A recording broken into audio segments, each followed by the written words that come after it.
And thank you very much for joining in such a short notice, and then coming out to speak about your journey, Hmm. uh, your uh, the entire process of starting from India to Canada to US. So it would be lovely hearing about your journey. So let's start. So as far as people know you, who Hmm. is Pat? Who is Pat? Oh, that's a good. So first of all, before we address Pat, right? So let me thank you for inviting me to this podcast, as well as many people are still joining. Yeah. So thank you for coming to this podcast and listening to my story, right? Mhm. So so who is Pat, right? So Pat is a very simple individual Mhm. uh, with high commitment of what I would like to accomplish to achieve my goals as well as our organizational goals, right? So that's Pat. I mean, I'm not a very flamboyant guy. I lead Mhm. a very simple life, Mhm. and I got a family of my wife and two kids, Mhm. and my parents still live in India, and I live in Michigan.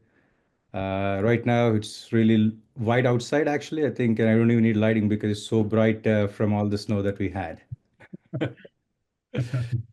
Uh, That kind of summarizes, who I am at a very high level.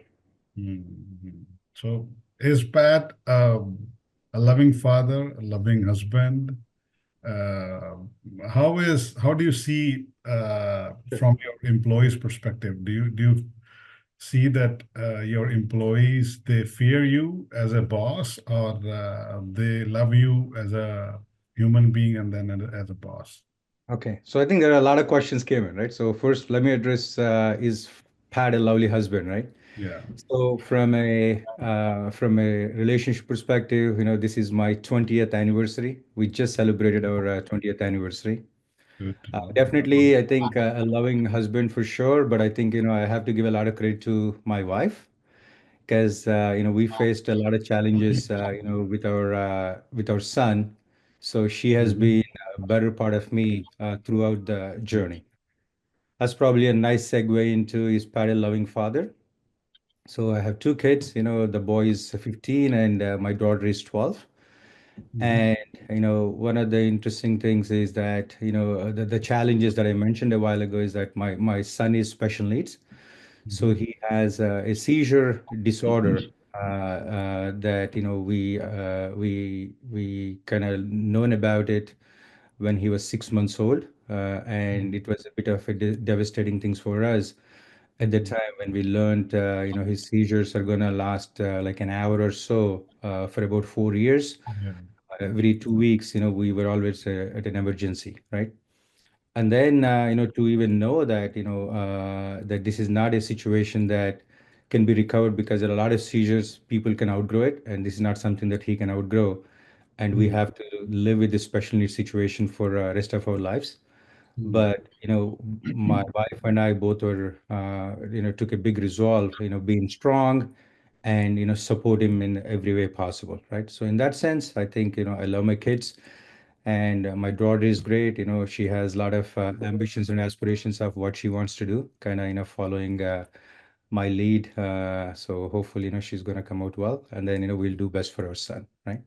Cool. Now, addressing your third question, how do our employees see Pat, right?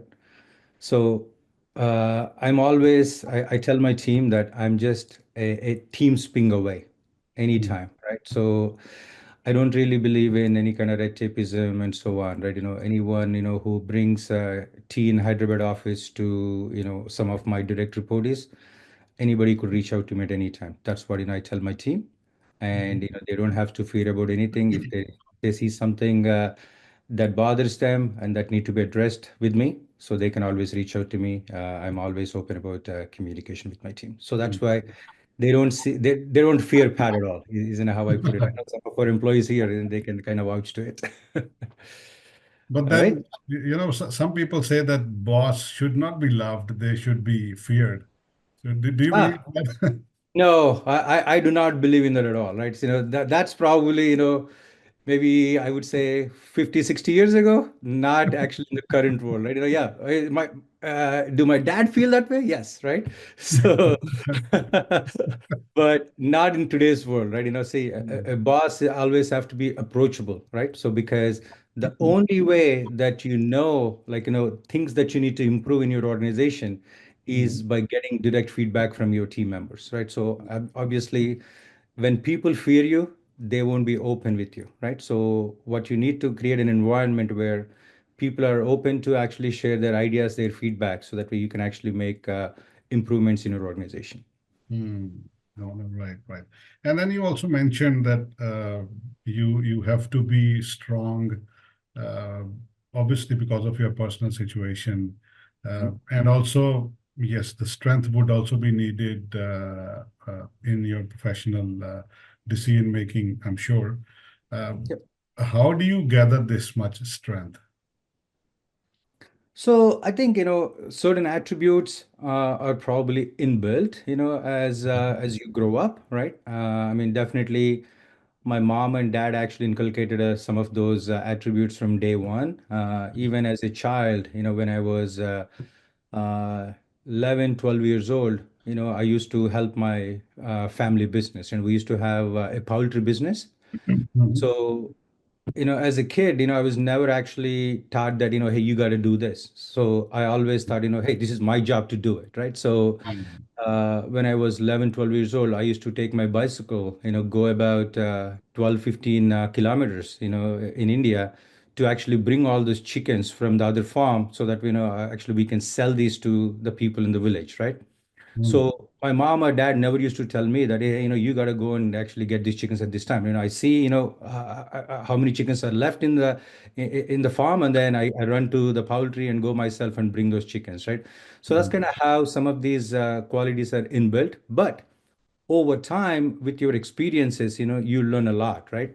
Mhm. So, for example, my first days in Canada, when I actually my first job in Madurai was very tough, really tough conditions, not knowing the language and all. But I was able to kind of adjust and adapt to the reality that you have to Mhm. deal with. And Mhm. then, those type of experiences actually make you stronger, right? So there are multiple experiences like that throughout my life, especially, from I would say from 20, being a 20-year-old to 28 or so. So that actually make me a lot stronger to actually make certain decisions as I'm building this business, right?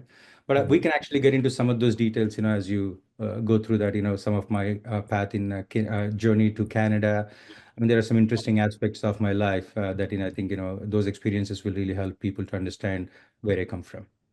Yeah.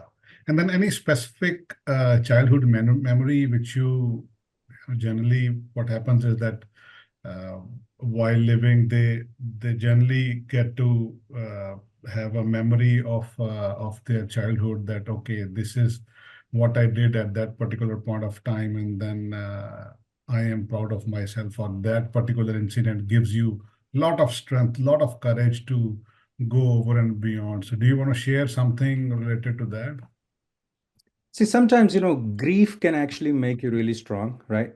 So one of the childhood things that, I learned to cope up with, even probably that actually helped even with my son situation, right? Mhm. So my grandmom is really close to me, right? Because, she was my everything, right? So anytime I go to the village for summer holidays for 2 months, all I do is just, hang around her. And, she used to teach me a lot of, religious things about Krishna. I always used to believe that Krishna actually sits on a tree in my backyard. That's kind of how, she taught me, right? So as we built all that bond, she actually diagnosed with breast cancer, right? Mhm. And the suffering that I've seen actually for about 2 years, really devastating for me. But I also learned to cope up with that grief as a child of 9 to 10 years old, right? Mhm. And then when she passed away, I felt that I lost everything in my Mhm. life, right? So because I was so close to her, right? So learning from that grief of the suffering that she had for 2 years and her death actually kind of made me understand about life and the grief. and then things that you have to, how you get stronger as a person, as a child, that's actually an experience for me that really helped me grow stronger into my adulthood. Yeah, it is definitely very difficult to cope up with the loss of Mm. your loved ones, especially if you consider that one as everything of yours. Yeah, So grief definitely is something which can make you learn a lot of things. exactly. Yeah. Yeah, and It even emotionally makes you a lot stronger, is how I feel, right? And because emotionally you become a lot stronger once you learn to cope up with the grief, right? That actually helped me in a lot of different situations, even in the future. Let it be with my son, or certain situations in the business. At time, COVID one example. Hey, everybody was suffering at the time, right? Business wise, families wise, and loss of people. So in those situations, you try to use some of those learnings from the past and then apply those to be stronger and help everybody else out there. yeah, agree to your point. Yeah, it is in fact very important, and it's grief is like going to the gym. So Yeah. Yeah. yeah, the more you go through it and more you cope out of it, uh, Hmm. the stronger you become. So it's a Yeah, exercise for the mind. it is. Yeah. Yeah, if it is not for the body, and so grief is for the mind.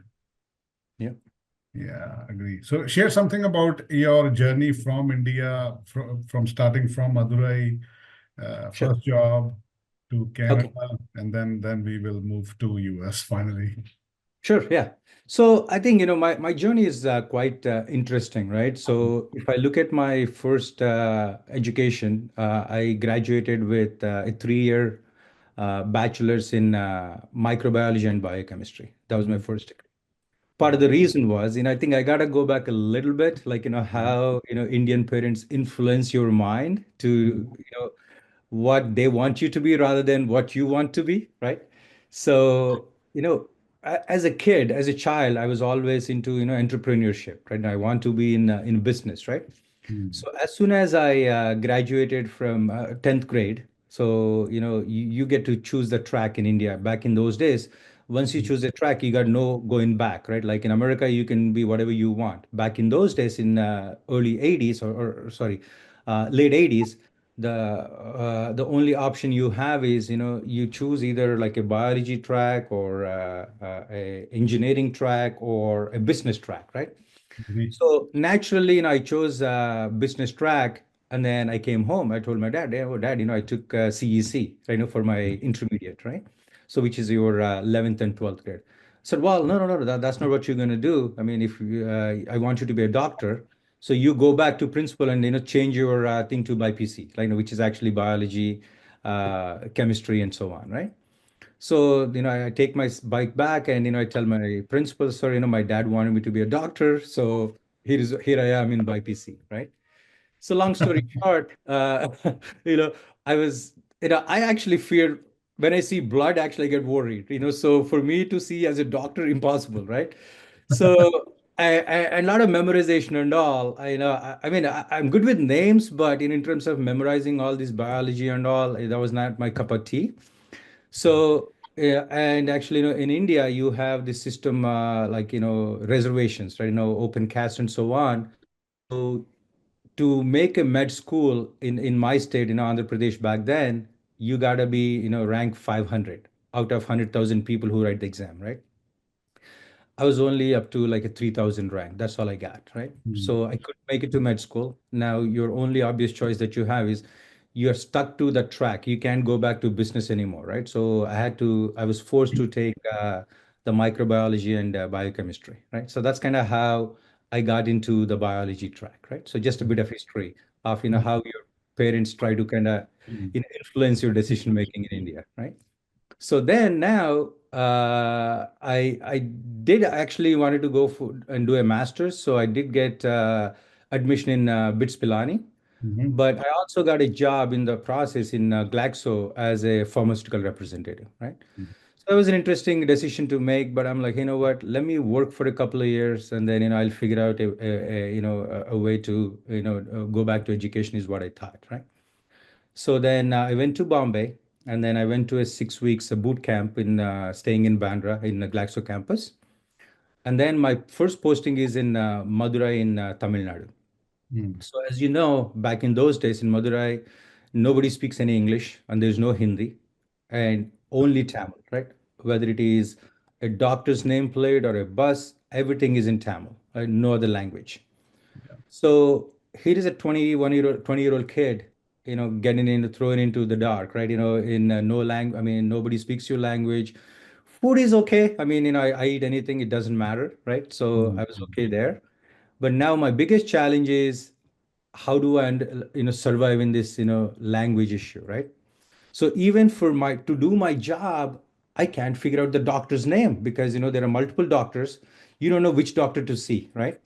So at Mm. times, I used to ask somebody, like, especially, if you ask an elder person, maybe he may not even actually read the language because, they're also, illiterate, right? If you ask older people. So I used to find kids, right? And Tambi in the Padichiringa means in Tamil, basically, can you read the name for me, right? And here is a guy, with a tie and, like a coat and then a suitcase. Like, what's wrong with this guy, right? So, but they used to read the name though still. So then that kind of put me in an embarrassing situation, right? I'm like, you know what? I got to do some pattern recognition here. So as I read each one of these, whether it is for a bus name or a doctor's nameplate, I started doing pattern recognition. So believe me or not, within 3 months, I started pattern recognition. So within 6 months, I fluently reading Tamil, right? So Mhm. now I don't have this issue anymore. I can read the doctor's name. I can, read the bus where I want to go. Pretty much within 6 months, I learned the language, and then life was a lot easier for me, right? Mm. So I stayed there for about 15 months in Madurai, and I started looking at other opportunities. So I joined Nestle as a sales officer and moved to Chennai, right? Mm. Now there, what has happened was, I started seeing these executives. They come in with an MBA and then they make almost double my salary, and then Mhm. they can instruct me what I should do. I'm like, oh man, hey, this is where education is important, right? So then, as I was actually finish my internship is what they call, and then they move you to a territory, right? Mm. So when they moved me to a territory in Andhra, which is called Kadapa, the place is really hot. Probably one of the hottest places in India, right? So you Mhm. can work only in the morning and in the evening. Throughout the day, you can't get out because it's so hot there, right? So at that time, I picked up CAD and GMAT and actually, went try to, get into an MBA education test, right? So I think I don't know what it's called now.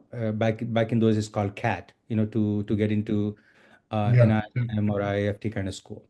Yeah. So I cleared that. I got an admission in IIFT because my goal was always to go to America, right? The reason behind that is I used to have an uncle who used to live in California. Whenever he comes to India, right, he used to be treated like a god. They used to take these rupee garlands and take him from the train station with a procession, right? So as a kid, that lasted an impression. Oh, if I go to India, if I go to America, they treat you like this, right? So that's kind of how, as a kid, I had that impression. I always wanted to go to America. Are you treated like this now? Hello, man. You know, when I came in, the reality kicked in when I had to actually clean my own toilet pot. So that's a whole different conversation, right?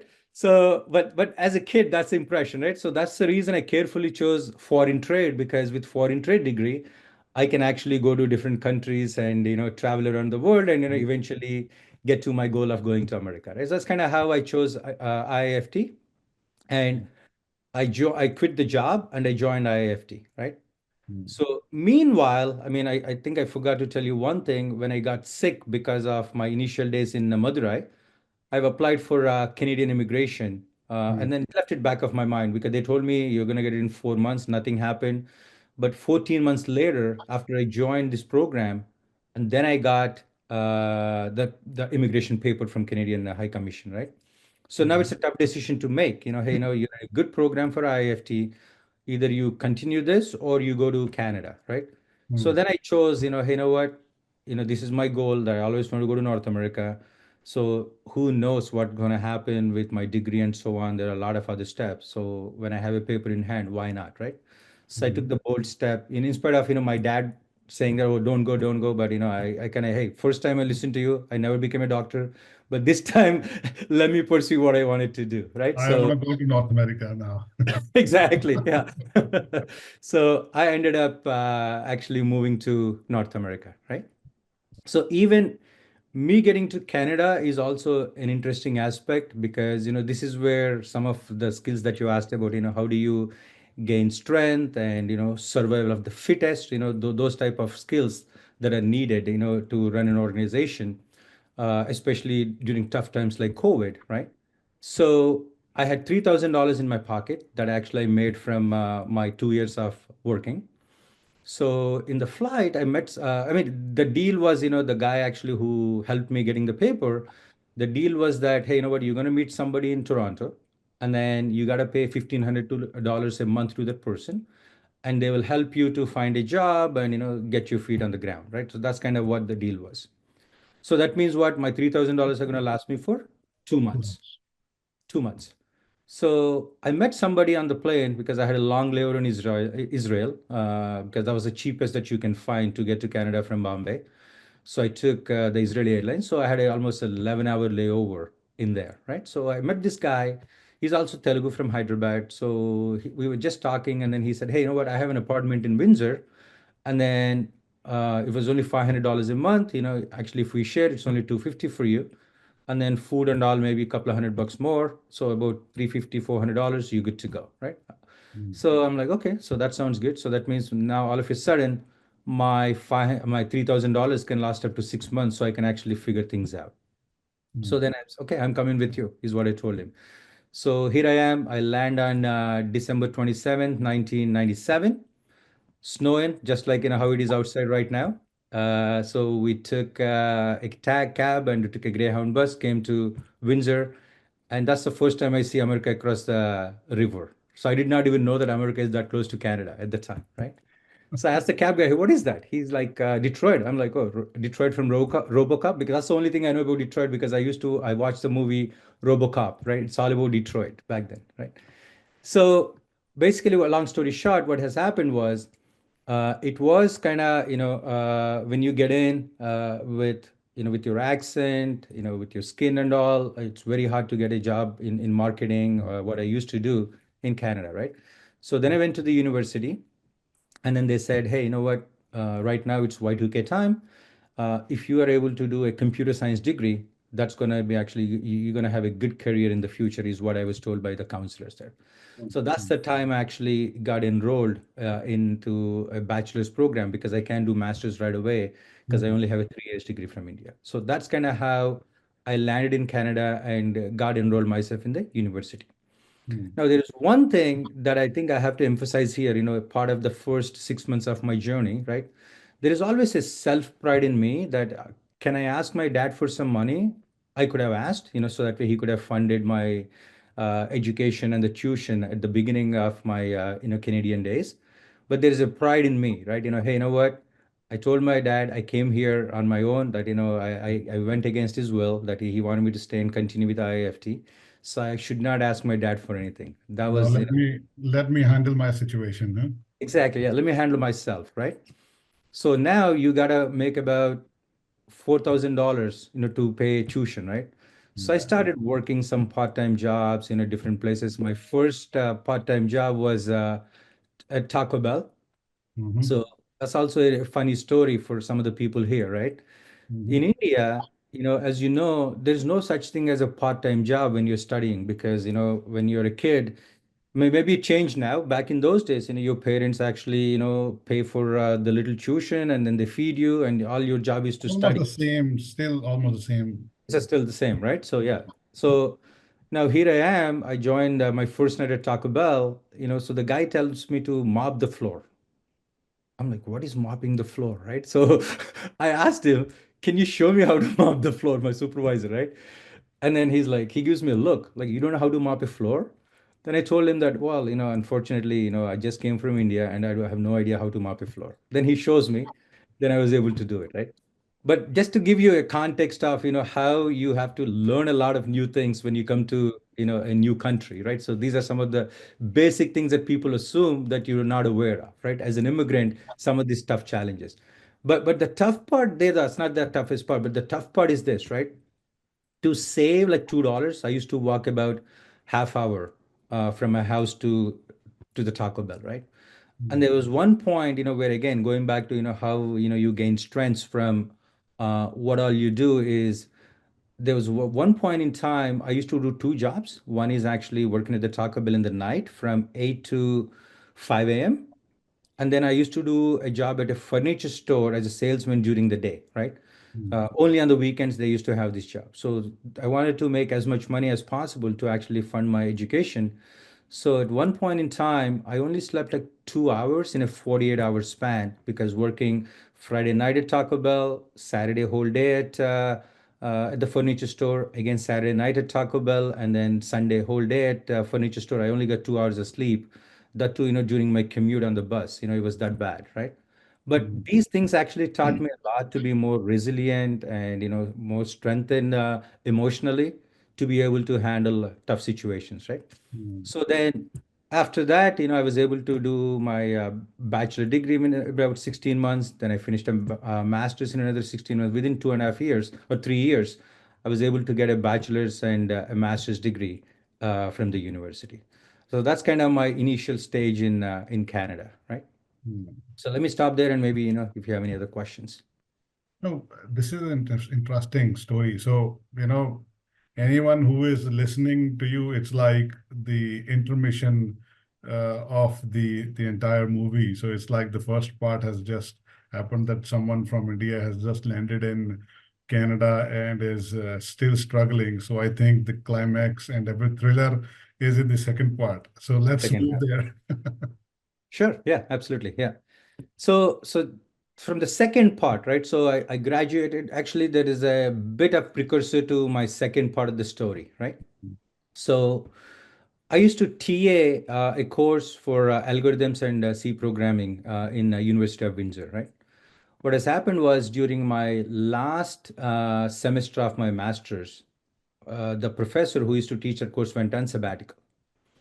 So then the dean came and asked me, hey, you know what? I have nobody to teach this course. Now there's so much demand because of Y2K, right? So he said, hey, are you willing to teach this course? Now we're talking about 2001 January.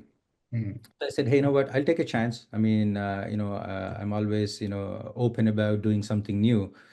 So supposed to be a 60 people course, one section. Because of the demand, I ended up teaching three sections of 180 people, right? Now, so and the course was successful. And then the dean came and asked me, hey, you know what? The course went really well. Now, do you actually want to stay back as a lecturer and teach the course for one more year, right? So I was interesting, right? Because I was young, like 25-year-old, a lot of attention from all the girls, in the course. And I'm like, oh, wow, like, everybody's calling you professor, even though I was a lecturer, right? Because when you offer a course, you're a professor, right? So a lot of attention. It was great, right? So I'm like, okay, I'm going to do it. So then I took the job for about $70,000 a year. And then this was a great deal because you only teach 9 hours during the week, and then you get whole summer off, right? So great job. And then also, see, that's I think one of the aspects of me where I never stop with what I have. So while I was actually teaching this course and doing the job, there was somebody who offered actually a Java programming job, to build a huge website, right? So I also took that because I only have 9 hours of teaching. Rest of the time, what am I going to do, right? So I was also doing the website building, working the second job while at the university, right? Moonlighting, can I say moonlighting? Well, yeah. Well, hey, at least, I don't have to go to office there, right? For remaining period of time. Yeah. So I did, I hustled the second job. And then finally, first year was done, right? Then in this process, I saw one guy with an SAP FICO book in his hand, right? In the campus. I'm like, oh. And then our university also has SAP system as part of SAP's Alliance program. Hmm. So I got a little bit interested. Hey, let me see what this SAP is all about. I started playing around, but it's not a configuration at the time. It's only like, like more like a system that is set up where you can just go and like, execute a process. Maybe you can create a sales order or you can create like a purchase order and, run the entire process, but not the configuration part of it, right? I'm like, wow, this system sounds very interesting. So then the year later, I actually went to India in the summer because I got 4 months off, right? So I picked SAP FICO, BW, and ABAP, all three. And then I finished all three courses within about 3 months time span and came back, right? Mhm. So then I just kept it back of my mind. Hey, you know what? I mean, I learned these things, so it's good for now, and then we'll figure out what happens, right? So then I taught the course for 1 more year, but after that I started getting bored, because it's the same thing, same course, same teaching, and same Java programming. So I learned all these SAP skills. So I got to put them to use, right? So that's when I thought, hey, you know what? Let me go to the next time, next summer, the second summer, brush up my skills a lot more in India, and then come back and look for a job was my thought process, right? Mhm. So then I went back again. So I took, now more, only FICO, got into a lot deeper into the subject, and then came back to Canada and taught 1 more year. And then I actually found a job. So I got three jobs right away, one with Wipro, one with Infosys, and one with a company called Little Fuse in Chicago. So then I chose actually a permanent job because, I was always taught by my dad that, hey, you gotta have safety, right? Because consulting probably not as safe, but, when you are at a permanent job, it's your job is a lot safer. So that's what, my dad was told. I mean, well, that's what my dad told me, right? So some of those, yeah, 20, now I am actually what, 29 years old, 29, right? So Mhm. kept that and joined this company in 2004 June actually. That's when I joined, and I moved to Chicago from Windsor, Canada. Right. 2004, I think, uh, was the time when people say that that was the golden period of That SAP. is, So that is correct. Yeah. whosoever was there in 2004. So first thing is that they used to get job lot more easier. That is one Sure. thing. Uh, Hmm. the other thing is that they made a lot of money. Oh yeah. Well, but actually, in my case, I would not say that I didn't make a lot of money. My first salary was $65,000, or Mhm. 60, no, $60,000 in Little Fuse, right? Mhm. Because then I worked there for about 5 months. And then I met one of the founders of, actually, two of the founders of Cognitus. They were working as consultants on the project, right? Okay. And they saw me and they said, "Hey, you know what? Do you want to join us? Our company." That's what they asked me, right? So that's kind of Mhm. how I made the switch from, what happened was those 5 months I was doing good things, but it's not as exciting though in a sitting at a client, right? Where I want to interact with a lot of people. That's my always my intent, right? Dealing with a lot more people and so on. When I see these guys, and they told me, hey, you know what? Now you get to work for multiple customers and clients and so on. So that interested me, right? So I kind of put my dad's advice back of my mind, and now I took the bold step to get into the consulting world, right? Mhm. So now my second job, I started on January 3rd of 2005. My second job in terms of SAP, I joined Cognitus on January 3rd of 2005 for a $65,000 salary. So, at the time, maybe if I were a consultant, I would have made a lot of money, like you said, Yeah. but I chose, the permanent path, and money was actually, I took a pay cut compared to what I used to make at the university. Mhm. So that's kind of where how I landed into Cognitus. So I'm going to take a pause there and maybe have you ask any Yeah. questions before So, we. yeah. And then if this is for everyone who is listening to this live, so whosoever has any question, they can definitely ask. But then let me just ask you. So once you took the plunge in Cognitus, Mhm. so you were like a consultant or you were like a manager, a team lead. So what was your first role? So my first role was, see, I keep in mind, right? I have some experience in sales in India, and then teaching experience, but my SAP experience only what 5 months, right? By then. So what has happened was, I joined as an associate consultant at Cognitus, right? So, and then within a period of two, the first year was very interesting for me, right? 2005. First job was about 3 months. I worked at ThyssenKrupp, and then I went to Delphi as a team lead because back then it was a TCS contract, and that's where I learned a lot about SAP, right? Because I was a team lead, in FICO, you pretty much get to touch entire system, right? Mm, So I learned a lot about SAP, and there's a lot of confidence that actually I built about what I know in the system, mm, and that confidence will actually take you a long way, right? Because that's one thing that I want to tell people on this call, that when you go to a job, right? So never treat that as a job for you, right? You got to look at it as something that you do with passion. And those first year, even at a 65,000 salary, I never took it as a job, right? I took it as a passion.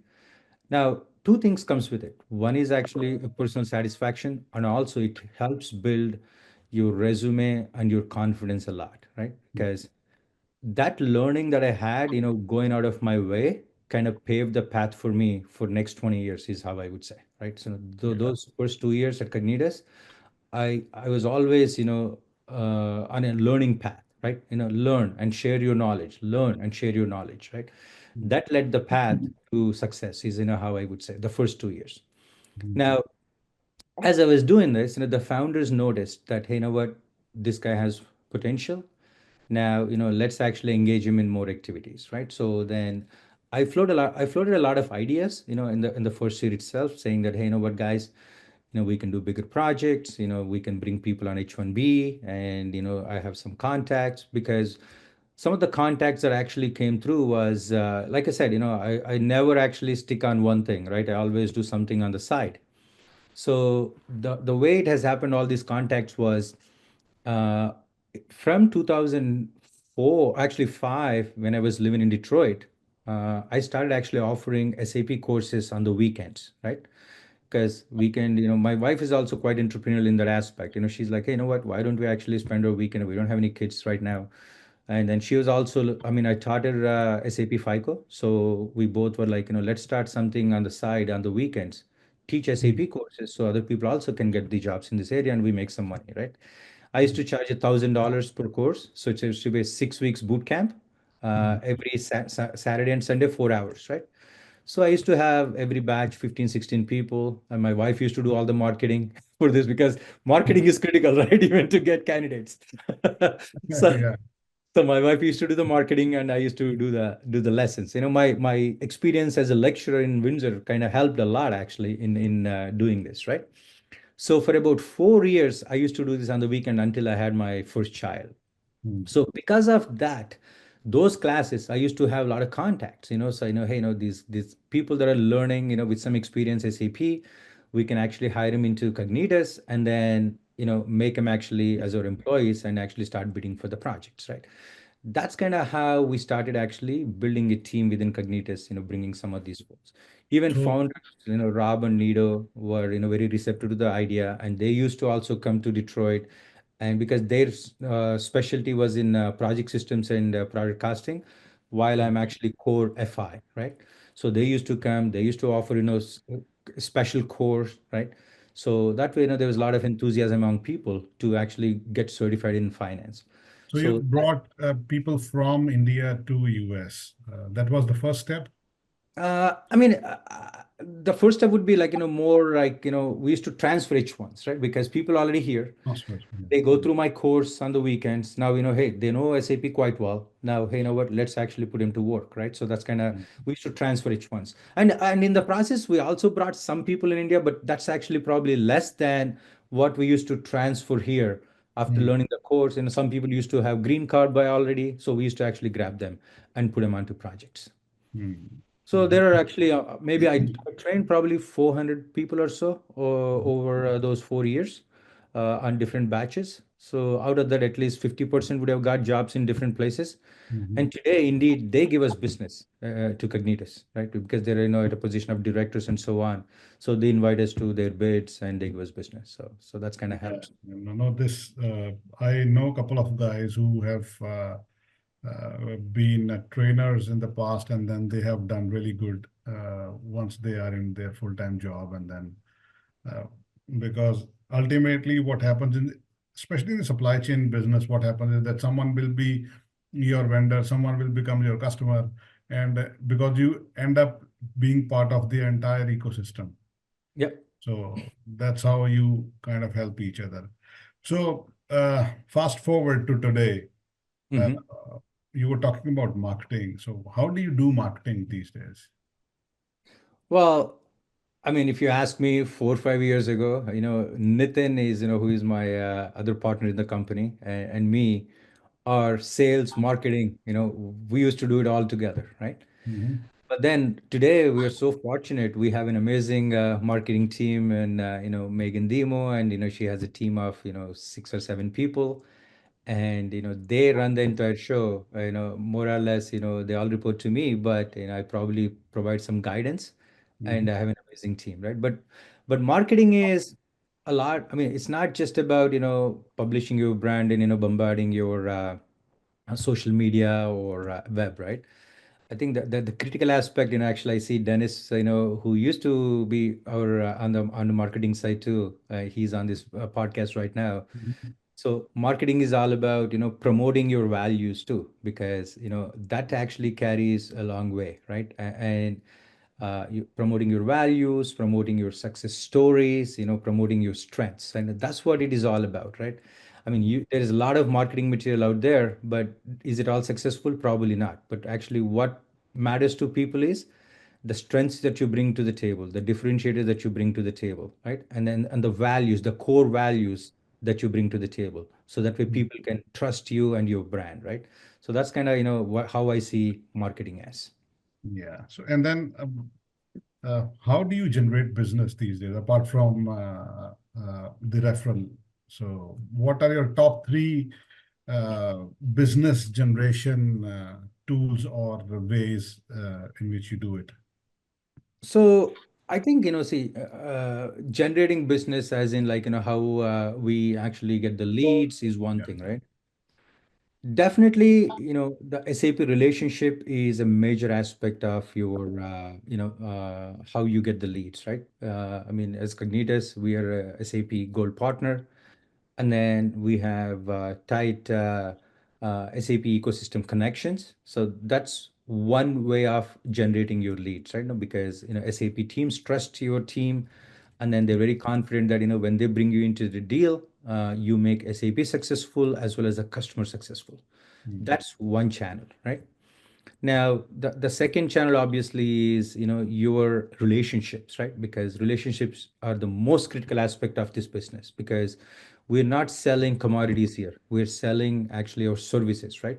And Right. a lot of times services are all about relationships, right?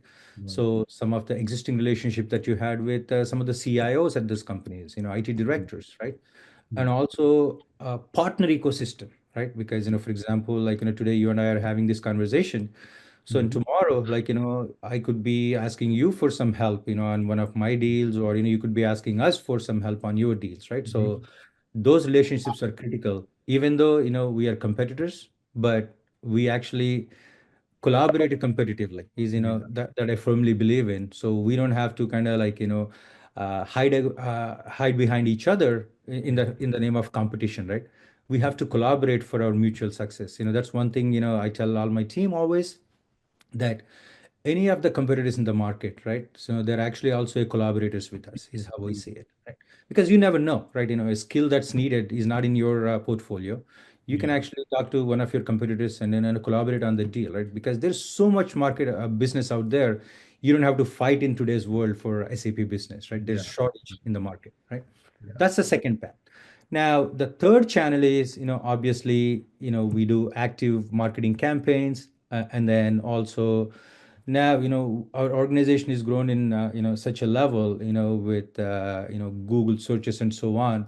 people directly reach out to us. That's one thing we take pride of. We closed two deals that directly came through our marketing channel rather than actually us actively sourcing it, right? So those are other aspects, the third channel that our marketing team is doing an amazing job in, getting some of the, leads in the business. Yeah. So yeah, these are the perks of having a business with such a legacy behind you, so Hmm. that people can actually reach out to you, even though you don't run ads or you don't pursue them, but Yeah, then they come, like, absolutely. Yeah. you know, Yeah, I mean, the, just the what you're the the saying. second two are basically relationships, and basically the value that you create as a brand, right? So that's kind of how it works. Yeah. Yeah. And then what would you suggest someone who is like SAP consultant, Hmm. wants to be an owner of SAP consulting company? So Hmm. what would be your suggestion? What is the step-by-step approach for that particular guy? Step by step. Okay. Yeah. So, I mean, guys, it doesn't matter which geographical area you are in. You don't need to be in the US to start a business, right? Yeah. I mean, nowadays, SAP consult, I mean, even in India or Morocco, whichever part of the world you are in, right? There is so much opportunity out there. What you got to do as a first step is be the best consultant yourself, right? That's the critical aspect, right? Like I said a while ago, right? When I was talking to you about my initial part of the career, when I joined Cognitus as a associate consultant, within 1 year, there's so much that I learned and invested my time. It doesn't matter whether it is weekend, after hours, right? So you be the best consultant. Why is that critical? Because for people, to trust you and follow your lead, you got to be best in your game, right? If you're mediocre, people don't believe in you, right? People don't follow you, right? So to be a leader in this, and then and have people actually follow you and then trust your word and join you, you got to be the best at what you do, right? So that's number one aspect, right? Build your skills. Doesn't matter whether it is FICO or try to get the whole cross-functional aspects of it, right? Because that really helps a lot.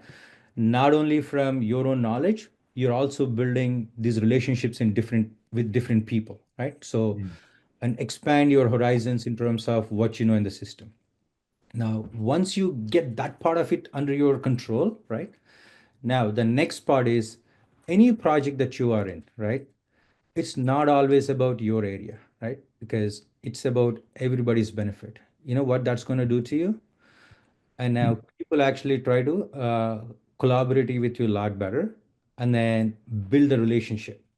Now you're on a project for what? Nowadays projects are so short. Back in those days, we used to run for Mm. 2 year, 3 year projects. But with Grow and Rise, maybe, you're on a project for 6 to 8 months. Yeah. But take the Right. relationship to next level, right? Because a lot of times what happens is today, hey, you know what? I'm done this project. Now I move on to next one. I forget everybody in what I work with, right? That should not be your attitude, right? Keep the friendship. Talk to them, once in a while, right? And send a message, right? Let me give you one example. Like, Francisco, who runs our Vistex practice today, right? Very successful. So the way actually Francisco came to Cognitus in 2017, bringing a lot of value, was Francisco and I worked on a project in 2008 at Digital River, right? So him and I always kept in touch, because back in those days we didn't have WhatsApp and all, right? But the Gmail used to have GChat or Gmail chat, like on the left, you have all these Yeah. names popping up in Absolutely. green. Yeah. So you log into your Gmail and on the left, you pick up and then that's why every maybe 2 to 3 days, we used to say hi to each other and then joke on something. So we kept in touch for about 6, 7 years, guys. Mm. And then when I saw an opportunity as we are growing really fast, after setting up India offshore and so on, I asked him, hey man, do you have any interest in joining us? Because we do need this kind of expertise to expand our portfolio, right?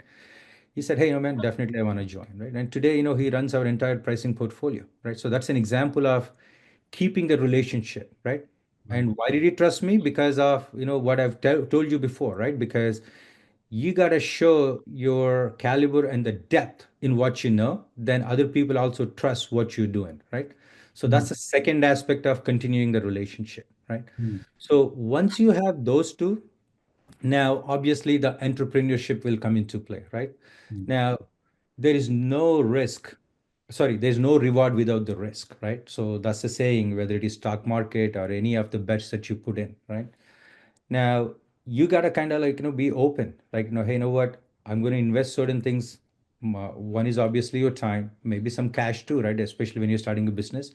Take the risk. You gotta have the risk-taking mentality and the entrepreneurship to be successful, as a business owner, right? mm, Start something small, hire like, a couple of people into your organization, because the problem is you can, I mean, in today's world, you can't run everything with consultants. Invest, some of your savings into a couple of people, and then start small, something small, and win your first deal. It could be, something small, like, hey, you don't have to do an entire S4 project. You could do a little bit, maybe start a staff hog, and then, or take ownership into delivering a specific area. Hey, I'm going to do this entire finance, or I'm going to do this entire OTC part of this project, right? There are people that are looking for that kind of help, right? And especially, if it is niche areas like EWM, FSM, I'm actually looking for those kind of people myself, right? So if you have that kind of skill, 4 or 5 people that you team together, come to me, right? I can actually definitely enable you to be, giving you that business, right? So that's kind of how you start building business, guys. Nothing happens overnight, right? This is a gradual process. So yeah, that's kind of how you actually start have to thinking about setting up your own company, and then actually, grow it, right? yeah, yeah. Any follow-up questions here, Prabhjot? No, see, I I concur with you that there has to be a good relationship between people. Yeah, Without keeping in mind that you have to take benefit out of that relationship. That is one thing the people should definitely take care of. And the other aspect is that whenever you are working together with your colleagues, I always say to my peers and everyone who reports to me, and then also in the past to my colleagues, that don't forget to help others. absolutely. Yeah, don't because if you help today, you can definitely say, okay, man, I know this thing, but I cannot teach you. You can always say this, right? Uh, and then you can also choose to give excuses about not teaching them your subject. But then this is very short term. The technology changes like anything. Uh, overnight it changes. So if you are the one, if you can be the way, or if you can be the path to their success, they will never forget. Even if Yeah, say, even if out yeah, of 10, 5 will forget about you that you helped. Okay, that's people, that's right? Yeah, fine, that's yeah. fine, but at least 5 will remember you, man. They I at the think, back of their mind, they will have that, okay, this guy has helped me in my path. absolutely. No, I think you hit, right on the nail, right? So, I mean, this is what, a lot of my new join employees, like, especially we bring people from college, right? When I visit my delivery centers, they ask me one question. Hey, Pat, what are the 3 things I have to, remember to actually, grow in this organization, be successful in career, like, you did, right? So I tell him 3 things, right? One is basically, work hard for this. Like I told you guys, how there's no weekend, there's no night, so spend until you get really comfortable and master of it. Keep Hmm. working hard at it, right? That's one. Number two is the integrity part of it, right? So, you have to have the moral compass. Yeah. You tell somebody, right? Sorry, guys. Yeah. Let me put this on do not disturb. Sorry. Yeah. And you commit something to someone, you follow through it, right? So that moral compass is very important. Your integrity is the most critical aspect. That's what, people trust you or not. It all depends on that. Now, Hmm. the third thing I tell them is about sharing your knowledge. And that's what you were alluding to a while ago, right? Hmm. Because when you share your knowledge, people respect you and remember you forever, right? So, and then also they share what they know when you share what you know, right? So it's actually for the mutual benefit that you have to always share your knowledge with your team members. I think that Yeah, that's the most critical aspect of it. yeah, yeah. And then, one more aspect that I teach my people, or I rather say a lot to my team, is that rather than being a good, so being a good consultant is good. It is very good. But even more important is be a good human being. So once Absolutely. once you are a good human being, people would love you for no reason. That's the moral compass, the second attribute, right? The moral compass and the integrity. That's what actually makes you a better human being. Yeah, yeah, yeah. Yeah, And and be then always logical. Yeah. yes, and then don't think that people would you would have to take advantage of your relationships. Yep. Relationships are for you to be a friend. That's it. So don't think of any friends with benefits of kind of a thing. So don't go there, but then Yep. rather help them as a good human being. So that's Absolutely. the I, thing I I think, would see, a teach. lot of these things, right, Prabhjot, so these are natural consequences, right? So when you help somebody, obviously, I mean, there's a lot of teachings in Bhagavad Gita, right, or Bible or Quran. They all say the same thing, right? A lot of times when you do something good, the good automatically happens to you. It's called karma, right? So just follow those basic principles, right? I mean, our parents, teachers, a lot of these religious things. There's a reason for this, right? I think I'm a firm believer, God created man or man created God. I feel that man created God, right? So, and all these things, actually religious things, came from some basic fundamental human aspects of it, right? Because they want to promote the good things that we have to do as humans, is what actually led to all these religious preachings, right? Mm, So to that point, it's very critical that be good to your fellow human being is the fundamental principle that you have to follow. And after that, everything follows you. Like you follow your passion, you be good to people, money follows you. You build your business automatically. agree, agree, agree. And then uh, do your best. Work hard. Do your best. And I believe and then keep trying also. Uh, Absolutely. for example, if you are someone who is starting up, and then if you are just a consultant, get your website done. Start to know how to run ads, start to know how to run LinkedIn ads. So you have to know it yourself. No one is going to make you rich.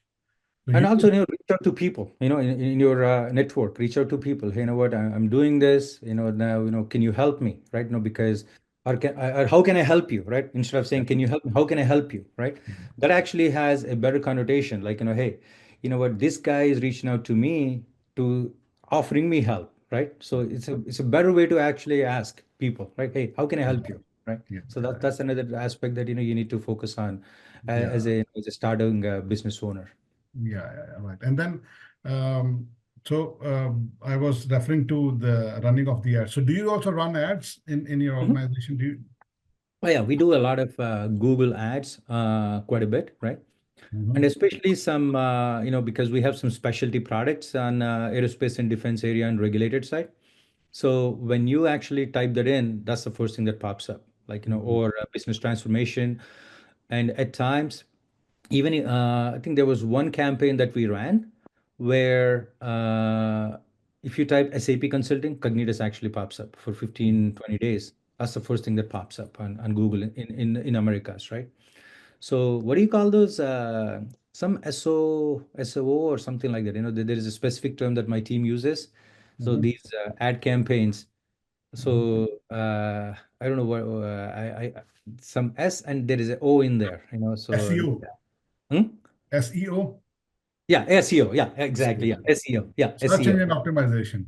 Oh, there you go. Yeah, yeah. So that's what they do right now. They do a lot of this ads, and then obviously, we promote a lot on LinkedIn because LinkedIn is another source where people are actually watching you, right? And your customers are watching you, your partner, in partners in the ecosystem are watching you.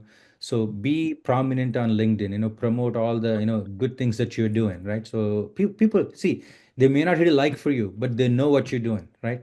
Yeah. So, when I went to Antarctica, a lot of people asked me, like, hey, what did you do there? Like, why did you go there, right? So this kind of engagement really helps you to promote, your ideas on LinkedIn, right? Because that's a professional platform that you have to leverage, and build a network on LinkedIn. So Yeah. that's another aspect that, you should focus on, right? Yeah. Yeah. Uh, yeah. I mean, see, the thing is, one thing that I advise you guys, right? A lot of times, at least my experience has been that cold campaigns have less results, is how I felt over my 5 6 years of experience running a lot of these campaigns. Mhm. Because the challenge with some of these cold campaigns is that, you know you are, even as Cognitus, with a thousand people company across the globe, still you don't get as much traction as, when SAP sends an email to the customer, right, as a logo, right?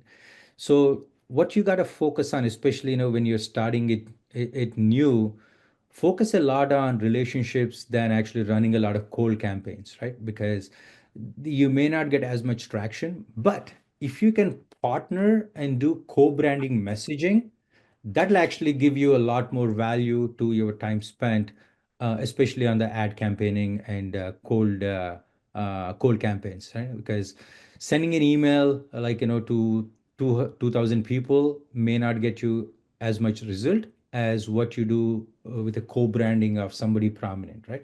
Then you get a lot more traction. So that's one thing that I've learned over the period of last 4 or 5 years. And even there is a statistic, actually. Now I go to SAP Partner Advisory Council meetings. There is a statistic, right? There is only 1% of success when a partner sources a deal versus when an SAP sources a deal, right? So 1% of the 99 other deals, is SAP source. Can you guys believe that? That statistic?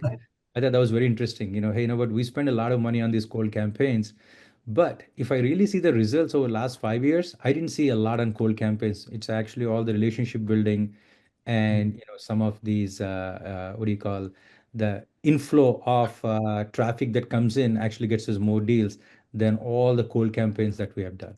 So that's Mhm. something to keep in mind as you're actually investing your money into cold campaigns. Yeah, yeah, yeah, yeah. And then, uh, yeah, we are already above time. I would still want 5 more minutes. Sure. About your Morocco and Bangladesh centers. How did the idea come up? Like, if someone who is in North America, they would say, Mhm. okay, India is the natural choice of Right. opening an offshore office. That is one. Mhm. Yeah. How come Morocco and Bangladesh came into picture? Okay. I mean, it's an interesting story, right? I think I mentioned Francisco a while ago, right? One of Yeah. my friends, right? So Francisco used to play soccer with one of his friends in Minneapolis. Okay. Mhm. So he's Moroccan, right? Uh-huh. And then, his brother-in-law, basically, like, used to be a professor in Tangier, Morocco, right? Mm. So then we came up with this idea of, hey, what if actually we start a program, bring some of those college grads, because he can cherry pick good people, and then train those kids in SAP, is how the idea started, right? So we did the first batch of, 7 people, just 7 people out of fresh out of college, and we trained them, and that was such a success, actually, like, because, these are all smart kids that we picked up. And one of the other things that, the good thing about Tangier is they speak 4 languages. They speak Mhm. Arabic, French, Spanish, because of the proximity to Spain, and then Morocco was actually a French colony back then, like just like India was, right? So, and then obviously English, right? So they're really good with languages. So when we saw all of this, hey, why don't we actually keep growing this? Now, today, I think we have about 70 people in Morocco, and then I have a plan to actually grow this to 100 people by middle of this year in Morocco, right? So You, that's kind you of still how. you still do it like you hire college graduates, train them, Yeah, and it's put them on project. always college grad. See, what we're doing now, though, we're actually hiring some senior folks too from other organizations as it's going, getting bigger and bigger. Because the reason that you have to do it is to mentor all these people that are actually coming into the pipe. You Mhm. need some senior folks also, is why we're also Agreed. branching out and hiring some senior people. Right? Agreed. Now, Bangladesh is an interesting story, right? There's always some origination, right? It just doesn't happen by fluke, right? So Agreed. when we wanted to do all our artificial intelligence work, AI work, we relied on, we have some smart people in our organization, right? Very creative, innovative, right? So they started actually looking at Upwork. You guys know Mhm. Upwork at all? Yeah, yeah, absolutely. Yeah, Upwork, right? So what has happened was we started finding a lot of candidates from Bangladesh applying through Upwork. I'm like, Mhm. oh, interesting, right? So, and then cost-wise, actually, it's a lot cheaper compared to India, right? Mhm. So, hey, let's test waters here. We started hiring people from Upwork, and then, they work with us for a year or so, and then we're getting amazing results, right? So, not so much attrition, there's loyalty and so on. So then we started, what, expand this. Now we have 30 plus people in Bangladesh. Mhm. So that's kind of how the idea originated. And now, I mean, so far it was only in AI. Now, what we want to do, we want to repeat the model of Morocco in Bangladesh too, so that we start actually building SAP skill sets in Bangladesh too. So because Mhm. of the loyalty that you're going to have. No, this is very interesting because generally people don't venture into the Yep. land where they don't have a foot on. Right. So yeah, but Bangladesh was definitely interesting. Yeah, I mean, we have actually nearshore operation in Panama, right? Oh, Yeah. So that's another all thing. the offbeat locations where people don't Yeah. really go. So it's Exactly. like So you have less competition, right? You find good people, you train them, and then they're gonna show you results, right? So that's kind of how we tackle absolutely. this. This is exactly how India started, and then this is how Yeah, we everyone, start we yeah. started India with three people, India operation with three people. And Yeah, then how many people do you have now in India? 300 plus people now. In Hyderabad. Hyderabad, Mumbai, and Bangalore. And then, a lot of people are remote too, because now, we can't really, after COVID, right? So Yeah. there are a bunch of people working remotely too. So, but if you look at locations wise, mostly majority is Hyderabad, then Mumbai, then Bangalore. How difficult is to bring people to office? Great question, right? I mean, it was tough actually over last 1 year, Hmm. but now, we are running programs, actually I go there, some of my partners are going. So even to, meet us, now we spend a, week or longer there, right? Now people are actually coming in. So they're slowly getting used to coming back to office. They're seeing the benefits of it. See, keep in mind, Prabhujot, a while ago I said, right? It's all about relationships. How Yeah. do you build relationship? It's very hard to build relationship on a Teams call, right? Mm. You go, you meet in person, you share a joke, you go for lunch or lunch with them, then you share more information with them is how you build relationships, right? Mm. And even innovation comes from, you know, collaborating together in Yeah. a room rather than a Teams call, right? Because, we're an innovation company, we do a lot of product development, right? So Yeah. these type of things actually can only come up with people actually sitting together rather than just working on a team's environment, right? So that's definitely people are understanding it, and then now they're actually open to the idea of coming back to office. But of course, are we there 100%? No, I mean I won't be lying to you, but we're slowly getting there. Yeah, absolutely. And then I believe that people who are senior, it is difficult to bring them, to the office. Like, mid or I junior think, level guys, it's still okay, yeah. but then Yeah. But I most. think, see, if you do like right things, like, like give the right reasons and promote certain activities, we're doing a lot of team building activities to Mhm. actually, have people come back to office. And hey, what, this is something I miss. Even some of the senior folks sometimes tell me when I go there that, hey, what, at home, it's kind of mess, right? Because, your kids are actually noisy or your wife is telling you something to do. So they do want to get away from that, come to office at times, right? So So definitely, I mean, see, we don't enforce on a daily basis. So we have a like a roster. So Mm, everybody has to come to office at least 2 days a week. I mean, mm, it's not like, you don't have to come daily. You're adult, you know how to operate, right? But what we are trying to do is to promote the relationship part of it. The team engagement part of it is why we ask the team to come to office at least for a couple of days a week as part of the roster. And mm, that, I think people respect that, and they are showing up now. mm. No, That's something that, these are the benefits of going to office, and then yeah. you cannot replace small talks, No. you know. So, and then those water cooler talks cannot happen over Yeah. Teams. Exactly. And your morning coffee talk in America, or the lunch talk in India, right? So or especially the tea talk, because Yeah, a lot of my team members go for tea in the afternoon, right? right, Chai. So they right. go for chai. Yeah, yeah, right, right. No, agree to it. Yeah, so yeah, Pat, it was like lovely talking to you, and we have like crossed 11 more minutes Sure. from stipulated time, but Yep. it was lovely talking to you. I think we can continue for 1 more hour, and then we will still fall short of time. There's a lot to talk, There's so a lot to talk. yep. Yeah. So yeah, it was great talking to you, Pat. Thank Me you too. very Yep. much for sharing your personal as well as your professional journey, Hmm. experiences. And I hope people can reach out to you on LinkedIn if they have No, any. certainly. Yeah. Anytime, right? And thank you for the opportunity, and thank you for, hosting me, as well as, for all the people that joined the podcast, as well as people, who will be listening to in the future, and then reach out to me anytime for any ideas and so on. So I'm just a message away. Sure, Pat. And in case I can be of any help to you, let me know. Sure. Certainly. Yeah, All right. absolutely. Thank Let's you, Pat. collaborate and see you in Sapphire. Take care. Sure, Bye. sure. Thank you. Good. Thank Bye-bye. you. Take Yeah, care. bye. Bye.